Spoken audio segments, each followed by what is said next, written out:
السلام علیکم ورحمۃ اللہ وبرکاتہ۔ اللہ تعالیٰ کی بارگاہ الہی میں دعائیں قبول نہ ہونے کی اصل وجہ کیا ہے؟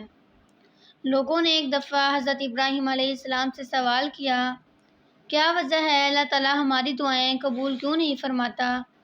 آپ نے فرمایا، تم خدا کو جانتے ہو مگر اس کی اطاعت نہیں کرتے، رسول اللہ صلی اللہ علیہ وآلہ وسلم کو پہچانتے ہو مگر ان کی پیروی نہیں کرتے، قرآن کریم پڑھتے ہو مگر اس پر عمل نہیں کرتے، اللہ تعالیٰ کی نعمت کھاتے ہو مگر شکر ادا نہیں کرتے، جانتے ہو جنت اطاعت کرنے والوں کے لیے ہے مگر اس کی طلب نہیں کرتے، جانتے ہو دوزخ گناہ گاروں کے لیے ہے مگر اس سے نہیں ڈرتے، شیطان کو دشمن جانتے ہو مگر اس سے دوستی کرتے ہو، دور نہیں بھاگتے، خواہش و اقراب کو اپنے ہاتھوں سے دفن کرتے ہو مگر عبرت نہیں پکڑتے، موت کو برحق جانتے ہو مگر عاقبت کا کوئی سامان نہیں کرتے، دوسروں کی عیب جوئی کرتے ہو مگر اپنی برائیوں کو ترک نہیں کرتے، ایسے شخص کی دعائیں کیسے قبول ہوں؟